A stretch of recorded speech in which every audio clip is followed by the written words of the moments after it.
नमस्कार, 12 की बात देख रहे हैं आप। मैं हूं आपके साथ में वैष्णवी और बुलेटिन की शुरुआत करेंगे इस वक्त की बड़ी खबर के साथ।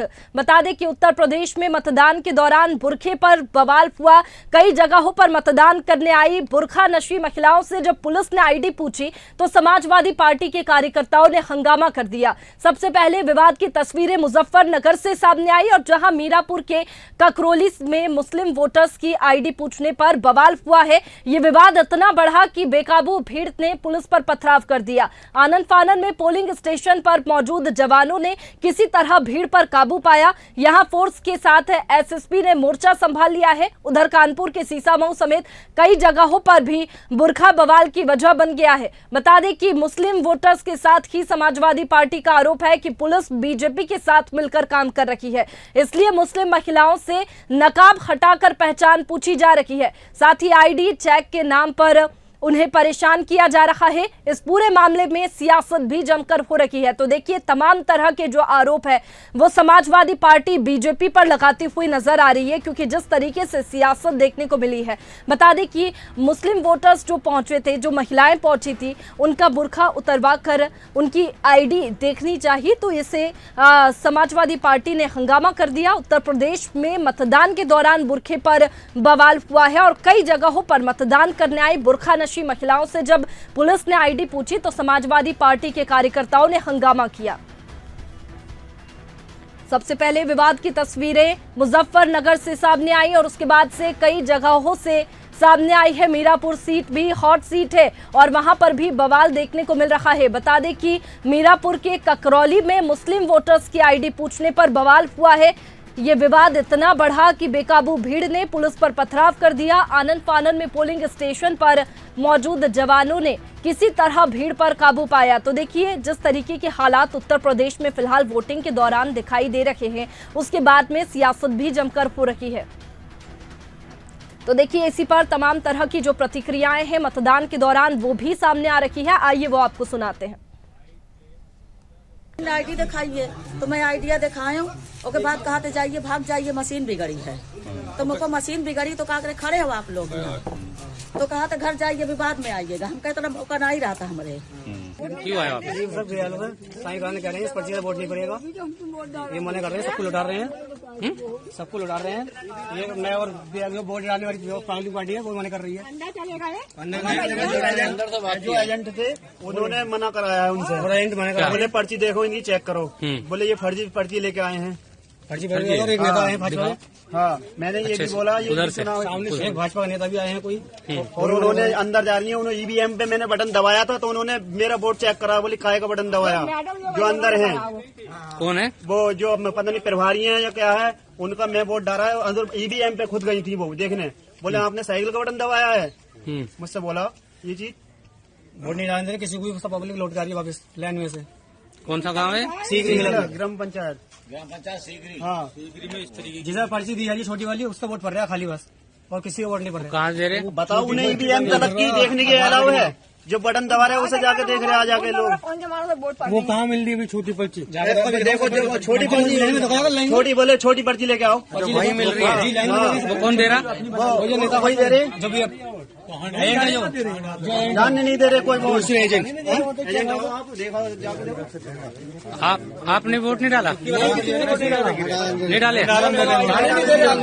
ये आइडिया नहीं डाला, अरे मना कर रहे हैं जी, लौटा लिया पुलिस वालों ने, पुलिस वालों ने लौटा दिया। तो बताओ, वहाँ जाके देख रही है। मैंने ये चीज वोट नहीं डालना पड़ेगा, वोट ना पड़ेगा, वोट ना पड़ेगा।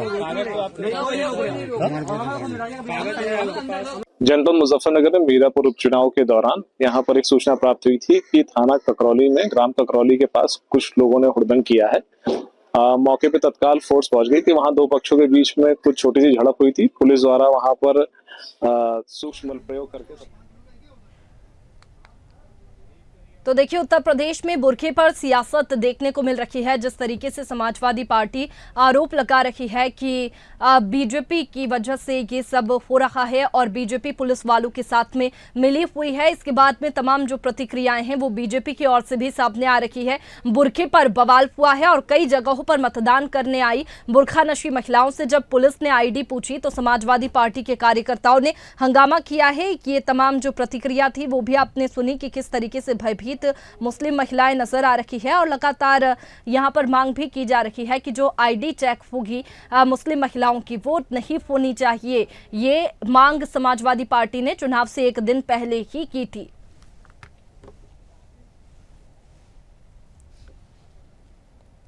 देखिए, समाजवादी पार्टी की इस मांग के बाद से सियासी घमासान तेज हो गया है और लगातार समाजवादी पार्टी अब पुलिस वालों पर भी आरोप लगा रही है कि पुलिस वाले बीजेपी के साथ में मिले हुए हैं और ऐसे में लगातार अब उत्तर प्रदेश में एक तरफ तो मतदान हो रहा है तो दूसरी तरफ जमकर सियासत देखने को मिल रही है। और बता दें कि कई मतदान केंद्र तो ऐसे हैं जहां पर काफी हंगामा देखने को मिला, काफी बवाल देखने को मिला।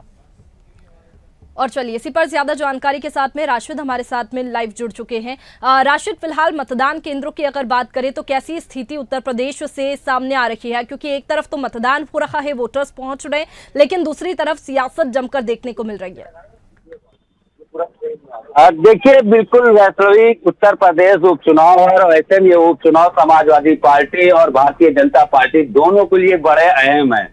तो कहीं ना कहीं से जिस तरह से मुख्यमंत्री योगी आदित्यनाथ जनता से एक तरफ अपील करते हुए नजर आ रहे हैं, तो वैसे में उनकी पुलिस मतदाताओं पर लाठियां बरसा रही है। कानपुर की हम बात करें या मुजफ्फरनगर में जिस तरह से देखिए बुरकों को लेकर बवाल हो गया, वहां पर पुलिस को जिस तरह से चुनाव आयोग ने सख्त मना किया था, वो किसी की वोटर आईडी कार्ड बुरके में नहीं चेक करेंगे। उसके बाद जिस तरह से वहां पर बुरके में आईडी चेक करने के दौरान जो बवाल हुआ, वहां पर पथराव भी हो गया।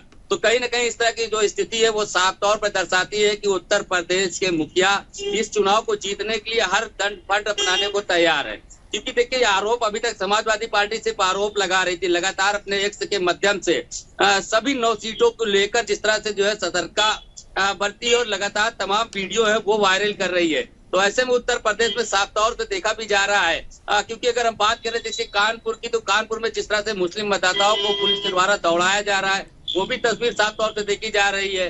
कहीं कहीं से जो ईवीएम की गड़बड़ी की शिकायत आ रही है वो भी देखी जा रही है। मुजफ्फरनगर में जिस तरह से देखिए पथराव हुआ, लोगों को वहां पर जिस तरह से रोका गया, बैरिकेडिंग लगाकर मतदाता केंद्र जाने से रोका गया, ये तमाम तस्वीरें समाजवादी पार्टी के एक्स हैंडल से पोस्ट की जा रही हैं। और ये साफ तौर पे स्थिति साफ हो गई है कि किस तरह से जो है चुनाव आयोग उत्तर प्रदेश में जो है उपचुनाव करा रहा है। तो देखिए, कहीं ना कहीं जिस तरह से जो मंशा थी चुनाव आयोग की पहले से, वो लगातार जो है समाजवादी पार्टी लगातार उठाती रही है। और ऐसे में अब देखना ये होगा कि आखिर उत्तर प्रदेश का जो उपचुनाव है उसको लेकर क्या रणनीति अब चुनाव आयोग बनाती है। हालांकि देखिए, अब 12:30 बज रहे हैं, ऐसे में आधे दिन बचा है, तो क्या अभी भी चुनाव आयोग किसी मामले को संज्ञान लेती है कि नहीं लेती है।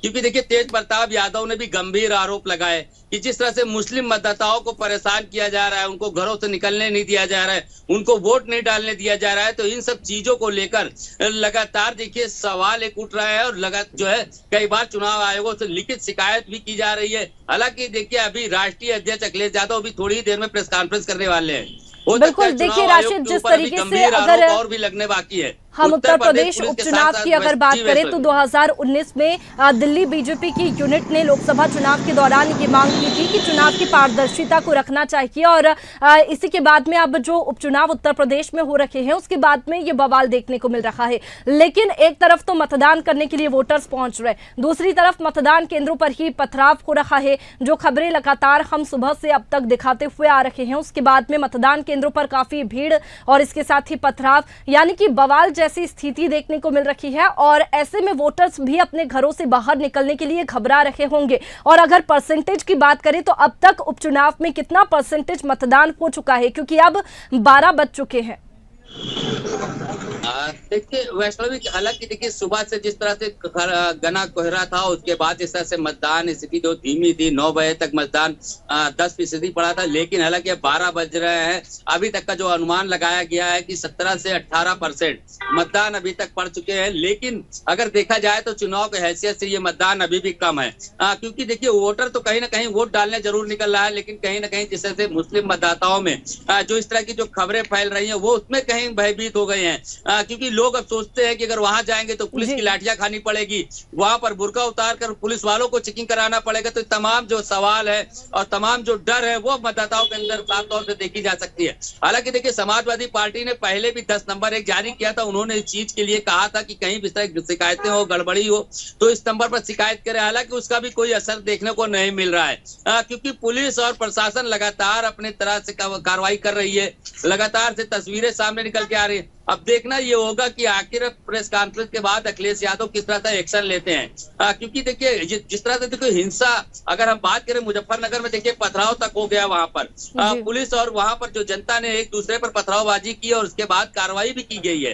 हालांकि वहां के कप्तान को निकल कर आना पड़ा, उन्होंने कहा हुड़दंगियों पर कार्रवाई होगी, लेकिन कार्रवाई हुड़दंगियों पर होगी, लेकिन उन पर क्यों कार्रवाई हो रही है?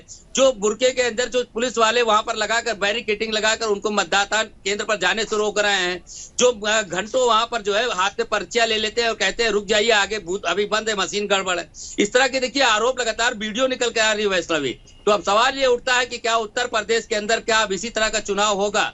जिस तरह से चुनाव आयोग कहती है कि हम पारदर्शी तरीके से चुनाव कराएंगे, समाजवादी ने कल ही एक लेटर जारी करके चुनाव आयोग से इस चीज को लेकर उन्होंने चिंता भी जाहिर की थी और कार्रवाई की मांग की थी। उसके बाद भी इस तरह की जो खबरें सामने आ रही, तो ये कहीं ना कहीं अब सवाल उठता है। बिल्कुल, अब ये तो देखने वाली बात होगी कि चुनाव आयोग जब प्रेस कॉन्फ्रेंस करेगा तो इस पर क्या कुछ फैसला चुनाव आयोग की ओर से लिया जाता है। बहुत शुक्रिया राशिद आपका तमाम जानकारी के लिए। हमारे साथ में बीजेपी प्रवक्ता रत्नेश मिश्रा जुड़ चुके हैं। रत्नेश जी, बहुत स्वागत है आपका इंडिया हेड में। रत्नेश जी, जिस तरीके से आरोप लगाए जा रहे समाजवादी पार्टी की ओर से, आप देख ही रहे होंगे किस तरीके का बवाल बुरखा पर देखने को मिल रहा है उत्तर प्रदेश में। एक तरफ तो मतदान हो रहा है और दूसरी तरफ इस तरीके की सियासत, लेकिन आरोप बीजेपी पर लगाए जा रहे हैं कि पुलिस वालों के साथ में बीजेपी मिली हुई है और इस तरीके की जो सियासत है उत्तर प्रदेश में इसी वजह से हो रही है।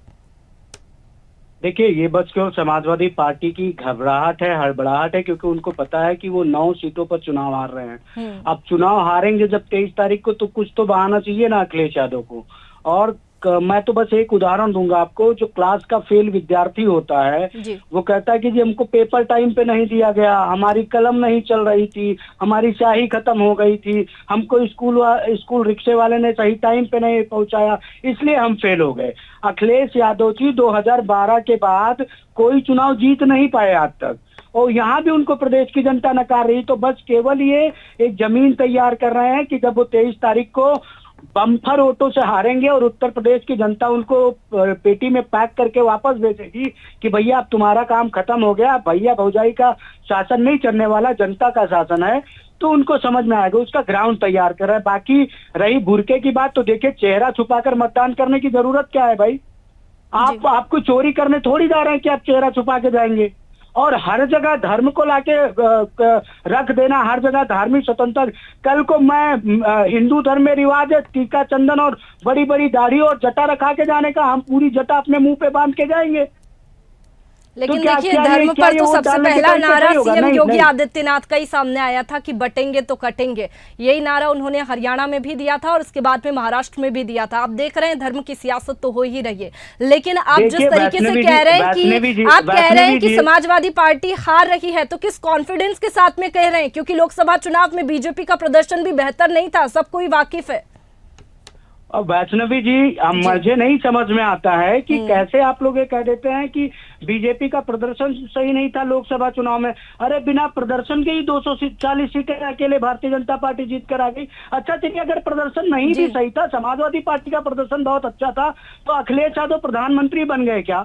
अखिलेश यादव गृह मंत्री बन गए क्या? अखिलेश यादव नेता प्रतिपक्ष बन गए ना? कुछ भी नहीं बदला वैष्णवी जी। 2014 में भी प्रधानमंत्री नरेंद्र मोदी जी थे, 2024 में भी प्रधानमंत्री नरेंद्र मोदी जी हैं। बस ये केवल झूठा प्रचार कर रही समाजवादी पार्टी के। अरे भाई, मैं तो कहता हूँ संवैधानिक तौर पर नेता प्रतिपक्ष का भी पद समाजवादी पार्टी नहीं पा सकती लोकसभा में। और ये लोग आके कहते हैं कि नहीं हमने चुनाव जीत लिया। 55 सीटें कम से कम चाहिए लोकसभा में नेता प्रतिपक्ष का पद पाने के लिए। हाँ। और वो तो इससे भी 15-20 सीटें पीछे हैं। पता नहीं किस गुमान में है समाजवादी पार्टी, पता नहीं कौन सा सुरूर चढ़ गया अखिलेश यादव को। अरे भाई, प्रदेश की और देश की जनता ने आपको चुनाव हराया है। कोई भी परिवर्तन आया हो तो बता दीजिए। क्या मुख्यमंत्री बन गया अखिलेश यादव? क्या उप मुख्यमंत्री बन गया अखिलेश यादव? क्या सरकार में अखिलेश यादव का कोई योगदान पहुंच गया? नहीं हुआ ना। देखिए, मैं तो मैथ का छात्र रहा हूँ। फिजिक्स में हमें एक रूल पढ़ाया जाता था, अगर हम वर्किंग प्रोसेस पे चलते हैं और जहां से स्टार्ट किया था वहीं पहुंच गए तो हमारा रिजल्टेंट 0 होता था। और अखिलेश यादव जी का रिजल्टेंट 0 है। वो जहां 2014 में भी वो विपक्ष में थे, 2024 में भी विपक्ष में है, तो रिजल्टेंट तो 0 है ना। कोई बदलाव नहीं हुआ। देश और प्रदेश की जनता ने भारतीय जनता पार्टी को तीसरी बार केंद्र की सत्ता में बैठाया है। और मैं तो कहता हूँ पूरा इंडिया गठबंधन मिलकर भी 240 सीटें नहीं जीत पा और हम अकेले जीत कर आए हैं। मुझे ये नहीं समझ में आता कि 26 लोग मिलकर 500 में 230 नंबर पाते हैं, वो पास हैं, और एक अकेला व्यक्ति वो 240 नंबर पाता, वो फेल हो गया। कौन सा क्राइटेरिया सेट कर लिया? मतलब देश और प्रदेश की जनता को मूर्ख समझते हैं क्या अखिलेश यादव? बिल्कुल। अब आप ये भी बता दीजिए कि 9 सीटों की अगर बात कर रहे हैं हम उत्तर प्रदेश में, जिस तरीके की सियासत अब मतदान के दौरान देखने को मिल रही है, उसके बाद में वोटिंग परसेंटेज तो ज़रूर घटेगा, क्योंकि मुस्लिम वोटर्स जो है समाजवादी पार्टी के वोट बैंक है और उन्हीं के वोट समाजवादी पार्टी को पड़ते। तो क्या लगता है आपको इसी वजह से ये पूरा ये जो सियासत देखने को मिल रही है समाजवादी पार्टी की ओर से किया गया है सब कुछ? देखिए, कौन कहता है कि मुस्लिम्स केवल समाजवादी पार्टी को वोट देते हैं? मतलब आपने एक पूरी की पूरी कम्युनिटी को समाजवादी पार्टी के साथ इंटैक्ट कर दिया आपने। क्या मुस्लिम वोटर्स की अपनी आइडियोलॉजी नहीं है? क्या मुस्लिम वोटर्स चयन की स्वतंत्रता नहीं रखते? ये गलत बात है। देखिए, ये नारे तो आपकी ओर से भी आते हैं, बटेंगे तो जनता पार्टी को वोट करते हैं। बहुत सारे मुस्लिम वोटर हैं जो भारतीय जनता पार्टी को वोट करते हैं। ये तो चलिए जवाब ले लेते हैं। हमारे साथ में समाजवादी पार्टी की राष्ट्रीय प्रवक्ता भी जुड़ चुकी है, सुमैया राणा। सुमैया जी, बहुत स्वागत है आपका इंडिया हेड में। जी शुक्रिया। सुमैया जी, वोटिंग अच्छे से चल रही है, लेकिन जिस तरीके का बवाल देखने को मिला है, क्या दिक्कत है? मुस्लिम वोटर्स, अगर महिलाएं पहुंच रही है, उनकी आइडेंटिटी देखी जा रही है, आईडी देखी जा रही है, तो चुनाव आयोग की प्रोसेस है, इसमें बीजेपी को आप पुलिस से कैसे मिला रहे हैं? देखिए, आपके सवाल का जवाब देने से पहले मैं इससे पहले भारतीय जनता पार्टी के जो पैनलिस्ट बैठे हैं, मैं उनकी कुछ बात सुन रही थी कि अखिलेश यादव 0 हो गए। जहां से शुरू हुआ और वहीं पे खत्म हो जाए आदमी आके तो रिजल्ट 0 होता है। तो इसका मतलब आपने जो राजनीति अयोध्या पे राम के नाम पे शुरू की थी, जब आप 2024 में वहां से आपको बाहर किया जनता ने निकाल के, तो इसका मतलब आप भी 0 हो गए, क्योंकि जो आपका ग्राउंड था उस ग्राउंड 0 पे आप 0 साबित हो गए।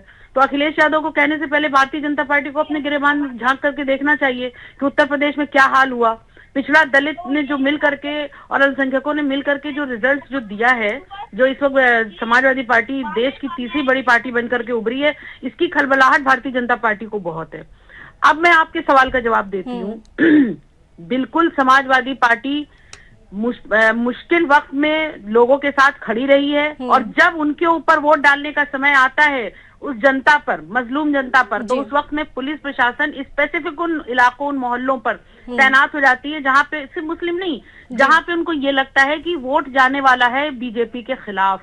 हाँ। चाहे वो समाजवादी पार्टी को जा रहा हो या इंडिया गठबंधन को जा रहा हो, वहां पे जबरन, जबरदस्ती, लाठीचार्ज, लोगों के ऊपर जुल्म ज्यादती, कभी नकाब, कभी बुर्का, कभी कुछ ला करके इनको कुल मिला करके उन वोट्स को डलने नहीं देना है जो भारतीय जनता पार्टी के खिलाफ जा रहा हो। ये दादागिरी, तानाशाही, मैं मानती हूँ कि पुलिस जो है, वो जो प्रशासन होता है वो सरकारों के अधीन होता है, लेकिन ये नहीं भूलना चाहिए। नहीं, लेकिन देखिए, यहाँ पर हम चुनाव आयोग की प्रोसेस की बात कर रहे हैं।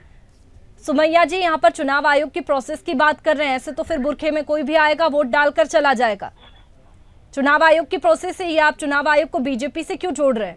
एक बहुत अच्छा उदाहरण भी अभी यहाँ पर दिया था रत्नेश जी ने। देखिए, आपको भी मालूम है ना, तो आप बहुत मासूम है ना हम, कि किस तरीके से भारतीय जनता पार्टी ने अपने जो ये जितने तंत्र हैं, सरकारी मशीनरियों का कैसे इस्तेमाल करना आता है, गलत इस्तेमाल किया है भारतीय जनता पार्टी ने पिछले सालों में, कई सालों में, वो सब जानते हैं, सब देख रहे हैं। और खाली बुरके वालियों को टारगेट करना ये कोई अच्छी बात नहीं है। सुमैया जी, बहुत सरल शब्दों में आपकी एक प्रतिक्रिया लूंगी, आपकी राय लूंगी कि अगर बुरखे में कोई महिला पहुंचेगी तो क्या वही महिला होगी? अगर वोटर आईडी चेक की जा रही है, आइडेंटिटी चेक की जा रही है, तो चुनाव आयोग की प्रोसेस में आता है। आप कैसे कह सकते हैं कि बुरखे में कोई दूसरा इंसान आकर वोट नहीं डाल सकता? कौन चेक कर रहा है बुरके को? चेक कौन कर रहा है? आप मुझे ये स्पेसिफाई करेंगी कि बुरके में चेकिंग कौन कर रहा है बुरके वालियों की? तो देखिए, मतदान केंद्रों पर हम तस्वीरें भी लगातार मतदान दिखा रहे हैं। केंद्रों पर महिलाओं का अलग से स्पेशल एक सेक्शन होना चाहिए जहां पर महिला ही महिला को चेक कर सके। वहां तक तो ठीक है इंतजाम कि बुरके में महिला है, और जिस तरीके से महिलाओं की सिक्योरिटी चेकिंग अलग होती है, एयरपोर्ट पे भी देख लीजिए, उनको महिलाएं चेक करती हैं, वहां तक तो ठीक है। लेकिन जो महिला बुरका ओढ़ रही है वो कैसे किसी गैर महरम के मर्दों के सामने अपना चेहरा खोल देगी?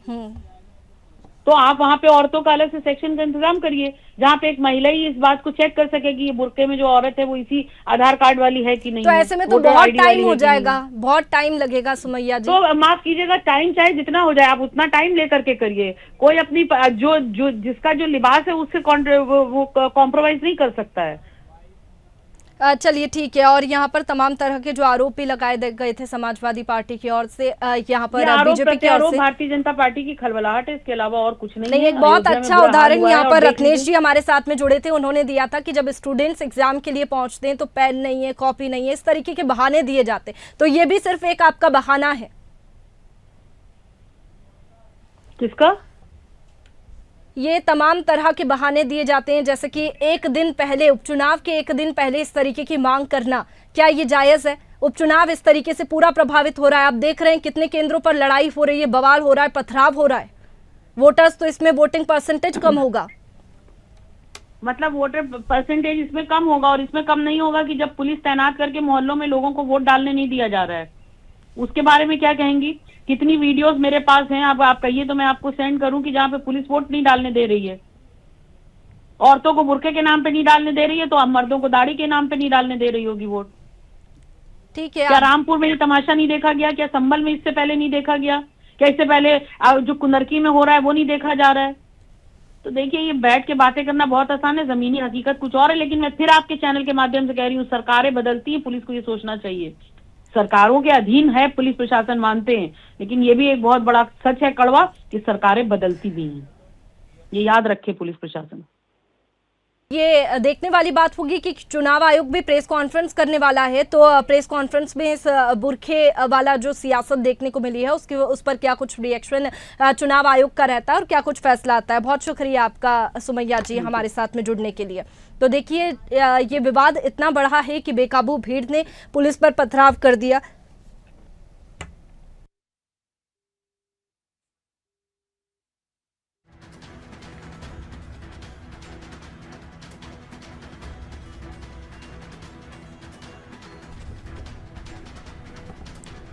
तो देखिए, ये विवाद इतना बढ़ा है कि बेकाबू भीड़ ने पुलिस पर पथराव किया है। इससे जो वोटिंग है वो भी प्रभावित हो रही है। मतदाता मतदान केंद्रों पर पहुंचने से घबरा रहे हैं, क्योंकि जिस तरीके की स्थिति फिलहाल उपचुनाव के दौरान मतदान केंद्रों पर देखने को मिल रही है, उसके बाद में लगातार वोटर्स भी घबरा रहे हैं। और ऐसे में आप समझ सकते हैं कि किस तरीके से वोटिंग परसेंटेज में कमी आएगी। लेकिन अब चुनाव आयोग भी प्रेस कॉन्फ्रेंस करने वाला है, तो अब ये देखने वाली बात होगी कि प्रेस कॉन्फ्रेंस में क्या कुछ ऐलान, फैसला यहाँ पर इस बात को लेकर के किया जाता है चुनाव आयोग की ओर से।